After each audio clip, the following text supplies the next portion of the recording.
Eu me chamo Emily, e hoje vou contar uma história que muitos acham difícil de acreditar. É uma história que mudou minha vida para sempre e, talvez, também mude a sua. Tudo começou quando eu tinha 8 anos.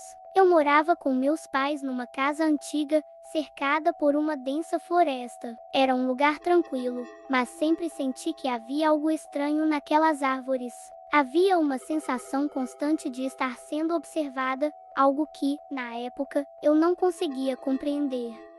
Então, uma noite, eu acordei com um som estranho vindo da floresta. Era como se alguém estivesse sussurrando meu nome. Curiosa, mas também assustada, me levantei da cama e caminhei até a janela. A lua cheia iluminava a floresta, revelando sombras que se moviam de maneira inquietante. Contra o bom senso, me senti compelida a seguir aquele chamado. Saí de casa em silêncio, com cuidado para não acordar meus pais.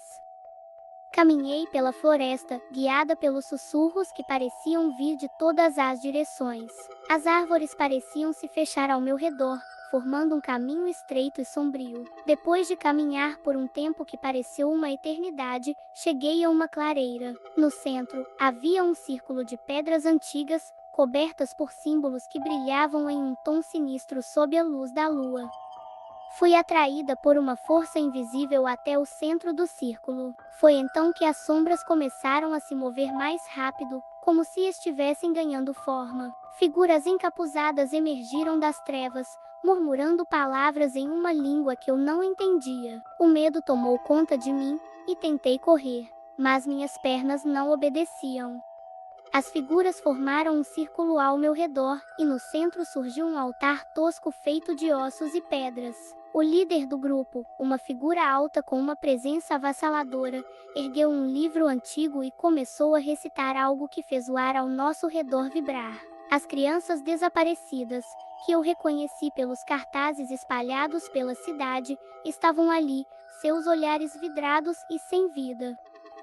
Foi então que entendi. Aquilo não era apenas um sequestro, era um ritual. As crianças eram as chaves para abrir um portal entre os mundos, um portal que traria a escuridão para o nosso mundo. E eu era a próxima peça no quebra-cabeça. O líder começou a recitar um encantamento mais intenso, e eu senti minha mente se esvaindo, sendo sugada para aquele vazio. Mas, de repente, uma luz intensa e calorosa envolveu meu corpo. A força invisível que me prendia se dissipou, e eu consegui correr. Corri com todas as minhas forças, sentindo as sombras tentando me alcançar. A floresta parecia um labirinto, mas algo, talvez um instinto primitivo, me guiou de volta para casa.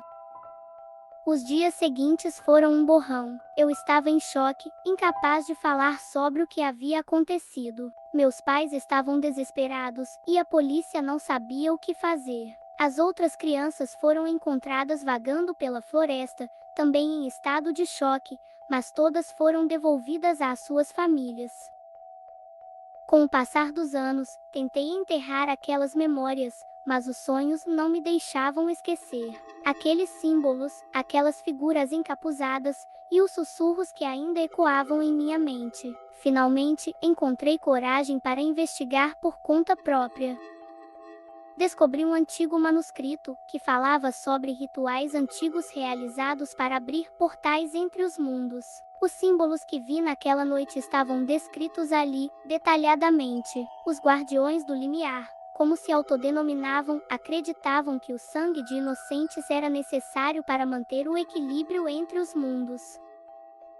Foi uma revelação terrível, mas também um alívio saber que não estava louca. Com essa nova compreensão, voltei à floresta, agora uma adulta. Os símbolos nas árvores estavam desbotados, mas ainda visíveis.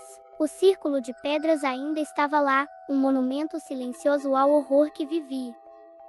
Entendi que aquilo não havia acabado. A paz que retornou a Hollow Creek era temporária. O mal ainda espreitava nas sombras, esperando uma nova oportunidade para emergir. E eu estava determinada a impedir que isso acontecesse novamente. Minha história é um aviso. O mal pode estar mais perto do que imaginamos, escondido nas sombras, esperando o momento certo para atacar. Se um dia você sentir que está sendo observado, ou ouvir sussurros na noite, lembre-se de mim e esteja preparado. O horror que vivi pode acontecer novamente, e é nossa responsabilidade manter a escuridão à distância.